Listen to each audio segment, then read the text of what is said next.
వీళ్ళు అధికారంలోకి వచ్చాక ఆంధ్రప్రదేశ్ని సన్ రైజింగ్ స్టేట్గా మార్చుతామని చెప్పారు. కానీ ఈరోజు ఈ 18 నెలల్లో మనకు అర్థమైంది ఏంటంటే ఈ ఆంధ్రప్రదేశ్ని క్రైమ్ రైజింగ్ స్టేట్గా మార్చేశారు. ఎందుకంటే కూటమి ప్రభుత్వం అధికారంలోకి వచ్చాక దాడులు, అత్యాచారాలు, హత్యలు, అలాగే భూ కబ్జాలు, ఆర్థిక నేరాలు ఎంతగా పెరిగిపోతూ ఉన్నాయో మనం చూస్తూ ఉన్నాం. అంత దారుణమైన పరిస్థితులు ఈ రాష్ట్రంలో నెలకొని ఉన్నాయి. ఈ విషయాన్ని ముందు నుంచి కూడా మేము చెప్తూ ఉన్నాము. అదే విషయాన్ని నిజం చేస్తూ మొన్న కలెక్టర్స్ కాన్ఫరెన్స్లో కూడా అదే విషయం డేటాతో సహా బయటపడింది. ముఖ్యంగా అమిత్ షా గారు లేఖ రాశారు చంద్రబాబు నాయుడు గారికి. దానిలోనే అర్థమవుతుంది ఎంత దారుణంగా ఈ రాష్ట్రంలో మహిళల రక్షణ అనేది గాలి కొదిలేశారు, ప్రజల రక్షణ అనేది ఎంత దారుణంగా గాలి కొదిలేశారు. ఈ రాష్ట్రంలో తీసుకుంటే నేరాలకు, క్రూరాలకు అంటే క్రూరత్వానికి అడ్డాగా మారిపోయింది ఈ కూటమి పాలనలో. నేరస్తులు, దోపిడీదారులు, అత్యాచారాలు చేసేవారు, హత్యలు చేసేవారు, ఇలాంటి వాళ్ళందరికీ కూడా షెల్టర్ జోన్గా ఆంధ్రప్రదేశ్ రాష్ట్రం ఈరోజు మారిపోయిన పరిస్థితి. నేరస్తుల వలన క్రైమ్ రేట్ పెరగడమే కాకుండా ఈ నేరస్తుల్లో ఎక్కువగా తెలుగుదేశం పార్టీ నాయకులు, కార్యకర్తలు ఉండడం అత్యంత దురదృష్టకరం, అత్యంత సిగ్గుచేటు.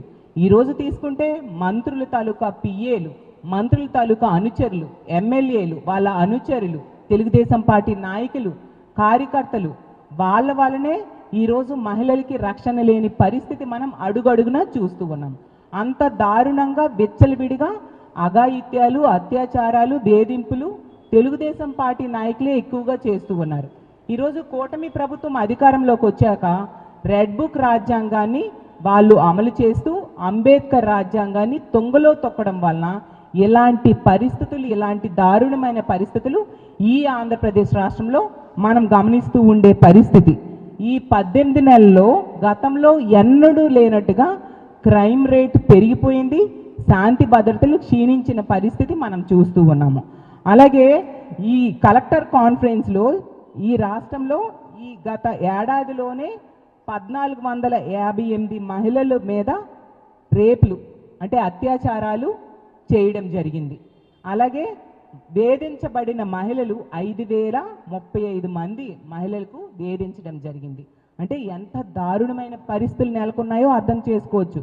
సాక్షాత్తు ముఖ్యమంత్రి చంద్రబాబు నాయుడు గారి నివాసం ఉంటున్న జిల్లాలోనే మహిళల మీద 11% నేరాలు పెరిగాయి. అంటే చంద్రబాబు నాయుడు గారు ముఖ్యమంత్రిగా ఉన్న అతని నీడలో కూడా మహిళలకు రక్షణ లేదు. ముఖ్యమంత్రి సాక్షిగా మహిళల మీద నేరాలు, ఘోరాలు ఇంతగా జరుగుతున్నాయి అనే విషయం స్పష్టంగా అర్థమవుతుంది. ముఖ్యమంత్రి చంద్రబాబు నాయుడు గారు, మంత్రి అయిన లోకేష్ గారు నివాసం ఉంటున్న జిల్లా కూడా అదే గుంటూరు జిల్లాలో ఈరోజు 11% నేరాలు మహిళల మీద పెరగడం జరిగింది. అలాగే హోంమంత్రి అనిత గారు ఇన్ఛార్జ్గా ఉంటున్న విజయనగరం జిల్లాలో కూడా దారుణంగా మహిళల మీద నేరాలు 19% పెరగడం జరిగింది. అది కలెక్టర్ కాన్ఫరెన్స్లో మీరిచ్చిన డేటాయే. అంటే ఎంత దారుణంగా శాంతి భద్రతలు ఈ రాష్ట్రంలో దిగజారిపోయాయి అనే విషయం ఈ రాష్ట్ర ప్రజలు అర్థం చేసుకోవాల్సిందిగా కోరుతున్నాను. ఈరోజు నిజంగా ఈ కూటమికి ఓట్లేసిన ప్రజలు బాధపడుతున్నారు. ఎందుకు ఓట్లేసామా, ఇలాంటి ప్రభుత్వానికి తెచ్చుకున్నామని ఈరోజు బాధపడే పరిస్థితి. మహిళలకి ఇంట్లో రక్షణ లేదు, బయట రక్షణ లేదు, పని ప్రదేశంలో కూడా రక్షణ లేని పరిస్థితులు మనకు అడుగడుగునా కనిపిస్తూ ఉన్నాయి. నిజం చెప్పాలంటే హోంమంత్రి ఒక మహిళ అయి ఉండి ఈ హోంమంత్రిగా ఈ రాష్ట్రానికి ఉండి, అలాగే ముఖ్యమంత్రిగా చంద్రబాబు నాయుడు గారు ఉండి ఇలాంటి పరిస్థితులు ఉంటూ ఉంటే నిజంగా ఈ ప్రభుత్వం సిగ్గుతో తలదించుకోవాలని నేను తెలియజేస్తూ ఉన్నాను. నిజం చెప్పాలంటే అమిత్ షా గారి లేఖ చంద్రబాబు నాయుడు గారికి రాశారు. మాట్లాడితే చంద్రబాబు నాయుడు గారు చెప్తూ ఉంటారు, ఇలా ఎవరికైనా ఆపద వస్తే 10 నిమిషాల్లోనే వాళ్ళకి రక్షించేస్తాము అనేసి అబద్ధాలు చెప్తూ ఉంటారు. అది అబద్ధాలని మేము చెప్పడం కాదు, అమిత్ షా గారు రాసిన లేఖలో చంద్రబాబు నాయుడు గారు ఈ కూటమిలో ఉన్న వాళ్ళు చెప్తున్నవన్నీ కూడా అబద్ధాలు అని స్పష్టంగా అర్థమవుతుంది. ఎందుకంటే ఈ దేశంలో నేషనల్ యావరేజ్ 18 నిమిషాలు 112 ఎమర్జెన్సీ కాల్ సెంటర్కి కాల్ చేస్తే రెస్పాండ్ అయ్యే సమయము నేషనల్ యావరేజు 18 నిమిషాలు అయితే ఏపీ యావరేజు 25.50 నిమిషాలు, అంటే ఇంచుమించు 26 నిమిషాల్లో మన ఆంధ్రప్రదేశ్ రాష్ట్రంలో పోలీసులు రెస్పాండ్ అవుతున్నారనమాట. అంటే నేషనల్ యావరేజ్ కంటే ఎంత దారుణంగా వీళ్ళ రెస్పాండ్ అయ్యే టైం ఉంది. ఈ రాష్ట్రంలో ప్రజలు కానీ మహిళలు కానీ 112కి ఫోన్ చేసి రక్షించండి మేము ఆపదలో ఉన్నాము అని మొరపెట్టుకుంటే వాళ్ళు 26 నిమిషాల వరకు స్పందించట్లేదు. ఎందుకు మహిళలంటే మీకు ఎంత చిన్న చూపు, మహిళలంటే ఎందుకు ఎంత నిర్లక్ష్యము, ఎంత దారుణంగా మహిళల భద్రత ఎందుకు గాలికి వదిలేశారు, మళ్ళీ తిరిగి అబద్ధాలు 10 నిమిషాల్లో స్పందిస్తామని చెప్పి ప్రజల్ని మభ్య పెట్టడానికి మీరు ప్రయత్నిస్తూ ఉన్నారు. అదే మా జగన్మోహన్ రెడ్డి గారి టైంలో తీసుకుంటే పోలీసులకి ఫోన్ చేసిన 3 నుంచి 5 నిమిషాల్లో వెంటనే స్పందించి రక్షణ కల్పించేవారు. కానీ ఈరోజు ఇంత దారుణంగా దేశంలోనే దారుణంగా ప్రజలు ఇచ్చే కంప్లైంట్కి కాల్ సెంటర్కి కాల్ చేస్తే 26 నిమిషాల వరకు మీరు స్పందించట్లేదంటే పోలీస్ వ్యవస్థ ఉందా లేదా, ముఖ్యమంత్రి గారు ఉన్నారా లేదా, హోంమంత్రి ఉన్నారా లేదా, అర్థం కాని దురదృష్టకరమైన పరిస్థితులు ఈరోజు ఈ రాష్ట్రంలో నెలకొని ఉన్నాయి. దానికి ఎన్నో ఉదాహరణలు మొన్ననే చూసాం. మంత్రి సంధ్యారాణి గారి పిఏ ఎంత దారుణంగా ఒక ప్రభుత్వ ఉద్యోగిని వేధిస్తే ఆమె పోలీస్ స్టేషన్కి వెళ్ళి కంప్లైంట్ ఇచ్చింది. అలాగే మీడియా ముందుకు వచ్చి ఏడ్చి తన బాధని చెప్పుకోవడం జరిగింది. కనీసం పోలీసులు స్పందించారా? తిరిగి ఆమెకి పోలీస్ స్టేషన్స్ చుట్టూ తిప్పడం జరిగింది, హాస్పిటల్ తీసుకెళ్లి పరీక్షలు చేశారు, కోర్టు ముందు స్టేట్మెంట్ ఇప్పించారు. మరి ఈ పని చేసిన సంధ్యారాణి గారి పిఏకి ఎటువంటి శిక్ష మీరు వేశారు? కనీసం అరెస్ట్ చేశారా? అతనికి పోలీస్ స్టేషన్కి తీసుకొచ్చారా? అతనికి హాస్పిటల్కి కానీ కోర్టు ముందు కానీ హాజరుపరిచారా అని నేను అడుగుతున్నాను. అంటే బాధించిన వాళ్ళు కాకుండా బాధించబడిన వాళ్ళకే మీ ప్రభుత్వంలో శిక్షలు ఉంటాయి, ఈ విధంగా వేధింపులు ఉంటాయి అనడానికి తాజా ఉదాహరణ. ఎంత దారుణంగా ప్రభుత్వ ఉద్యోగి అయిన మహిళ ఈ విధంగా ఒక మంత్రి పిఏ వలన వేధించబడితే కనీసం రెస్పాండ్ కాని పరిస్థితి మనం చూస్తూ ఉన్నాము. అలాగే పోలీసులు రెస్పాండ్ కావట్లేదు అనడానికి ఎన్నో సంఘటనలు తీసుకుంటే రాంబిల్లిలో మనం చూసాం. ఒక అమ్మాయిని ఒక అబ్బాయి వేధిస్తూ ఉంటే అతను అరెస్ట్ అయ్యి మళ్ళీ బయటికి వచ్చి ఆ అమ్మాయిని వేధించడం ప్రారంభించాడు. ఆ ఇంట్లో వాళ్ళు కంప్లైంట్ ఇస్తే పోలీసులు రెస్పాండ్ కాకపోతే ఆ వ్యక్తి వచ్చి ఇంటికి వచ్చి ఆ అమ్మాయికి పీక కోసి చంపేయడం జరిగింది. అంటే ఈ రాష్ట్రంలో పోలీస్ వ్యవస్థ ఎంత దారుణంగా ఉందో, మహిళల రక్షణ ఏ విధంగా గాలికి వదిలేశారో మనం అర్థం చేసుకోవచ్చు. అలాగే మొన్ననే చూసాం, అనంతపురం డిస్ట్రిక్ట్ పెనుగొండలో ఒక అమ్మాయి గిరిజన విద్యార్థి 14 సంవత్సరాల గిరిజన విద్యార్థి కనిపించట్లేదని తల్లిదండ్రులు కంప్లైంట్ ఇస్తే ఎటువంటి చర్యలు తీసుకోవడం వలన ఆమె మీద అత్యాచారం చేసి హత్య చేసేశారు. మేము వెళ్ళడం కూడా జరిగింది. గొడ్లవల్లేరు ఇంజనీరింగ్ కాలేజ్లో హిడెన్ కెమెరాలు పెట్టి మహిళల్ని బాత్రూమ్స్లో హిడెన్ కెమెరాలు పెట్టి ఏ విధంగా ఇబ్బంది పెట్టారు అనే విషయం మనం చూసాం. అంటే వీళ్ళు సరిగ్గా ఇలాంటి కాల్ సెంటర్కి ఫోన్ చేసేటప్పుడు పోలీసులు స్పందించట్లేదు అనేది ఇలా ఎన్నో సంఘటనలు, రోజుకొక సంఘటనలు మనం ఉదాహరణగా చెప్పొచ్చు. ఎంత దారుణమైన పరిస్థితులు నెలకొని ఉన్నాయి. అందువల్లే అమిత్ షా గారు లెటర్ రాసి మరి చంద్రబాబు నాయుడు గారికి ఏకి పారేయడం జరిగింది. మీరు 26 నిమిషాల వరకు కూడా 112 కాల్ సెంటర్కి, ఎమర్జెన్సీ కాల్ సెంటర్కి కాల్ చేసినా కూడా రెస్పాండ్ కావట్లేదు, నేషనల్ యావరేజ్ కంటే చాలా దారుణంగా ఉంది అనేసి స్పష్టంగా అమిత్ షా గారే చెప్పారు. ఇంతకంటే వీళ్ళ పాలనలో చేతకానితనం, అసమర్థత ఇంకేం ఉదాహరణలు మేము చెప్తాము. అలాగే చంద్రబాబు నాయుడు గారు మన కలెక్టర్స్ కాన్ఫరెన్స్లో చెప్పడం జరిగింది, మీరు బాగా పనిచేస్తున్నారని నేను అనుకుంటున్నాను, నేను బాగా పనిచేస్తున్నానని మీరు అనుకుంటున్నారు, కానీ ప్రజలు మాత్రం మన పాలనని మెచ్చట్లేదు అనేసి. చంద్రబాబు నాయుడు గారు ఇది మాత్రం నిజం, ప్రజలు మాత్రం మీ పాలనని మెచ్చుకోవట్లేదు, ప్రజలకి మీ పాలన నచ్చట్లేదు. అదే విషయాన్ని మేము పదే పదే చాలా సందర్భాల్లో కూడా చెప్పడం జరిగింది. ఏమంటే మీరు చెప్తారు డేటా డ్రివెన్ గవర్నెన్స్ మాది అనేసి గొప్పలు చెప్పుకుంటూ ఉన్నారు. ఏమని చెప్తున్నారు? డేటా డ్రివెన్ గవర్నెన్స్ అంట. కానీ తీసుకుంటే దోపిడీ డ్రివెన్ డిజాస్టర్ గవర్నెన్స్ అనేసి క్లియర్గా స్పష్టంగా ప్రజలకి ఈరోజు రాష్ట్రంలో అర్థమైన పరిస్థితి. ఎందుకంటే ఈరోజు ఈ రాష్ట్ర చరిత్రలో తీసుకుంటే కేవలం 18 నెలల్లో ఎంత వ్యతిరేకత వచ్చిన ప్రభుత్వం గతంలో ఎన్నడూ చూడలేదు. మీరు దోపిడీదారుల్ని, కబ్జాదారుల్ని, హత్యలు చేసేవాళ్ళు, అత్యాచారాలు చేసే వాళ్ళని మీ ప్రభుత్వ పెద్దలే కాపాడుతూ ఉన్నారు. మీ పార్టీ నాయకులే ఎక్కువగా ఉండే పరిస్థితి ఉంది. కాబట్టి ఈరోజు శాంతి భద్రతలు మీ ప్రభుత్వం అధికారంలోకి వచ్చాక ఎంత దారుణంగా క్షీణించాయనే విషయం స్పష్టంగా ప్రజలకు అర్థమవుతూ ఉంది. అలాగే తీసుకుంటే ఈరోజు ఆడబిడ్డల్ని వేధించే వాళ్ళు టీడీపీ వాళ్ళే, అలాగే మహిళల మీద అత్యాచారాలు చేసేవాళ్ళు టీడీపీ వాళ్ళే, అలాగే మైనర్ బాలికల మీద అత్యాచారాలు చేసేవారు టీడీపీ వాళ్ళే, కల్తీ మద్యాన్ని తయారు చేసేవాళ్ళు టీడీపీ వాళ్ళే, అలాగే డ్రగ్స్ సప్లై చేసేవాళ్ళు టీడీపీ వాళ్ళే, గంజాయిని పెంచి పోషిస్తున్నది కూడా టీడీపీ వాళ్ళే, అలాగే ఇసుక అక్రమ రవాణా చేస్తుంది కూడా టీడీపీ వాళ్ళే. ఈరోజు తీసుకుంటే ప్రభుత్వ ఉద్యోగుల్ని వేధించేది కూడా టీడీపీ వాళ్ళే. అలాగే తెలుగుదేశం పార్టీలోని మహిళల్ని వేధించి అత్యాచారాలు చేసేది కూడా తెలుగుదేశం పార్టీ వాళ్ళే. ఎంత దారుణంగా పేకాట క్లబ్బులు నడిపేది కూడా తెలుగుదేశం పార్టీ వాళ్ళే. ఈ విధంగా ఇలాంటి క్రైమ్ ఎగ్నిస్ట్ ఉమెన్కి ముఖ్యమైన కారకులు తెలుగుదేశం పార్టీ వాళ్ళు. వాళ్ళని కంట్రోల్ చేయట్లేదు సరికదా. ఏ తప్పు చేసినా ఎటువంటి శిక్ష ఉండదు ప్రభుత్వంలో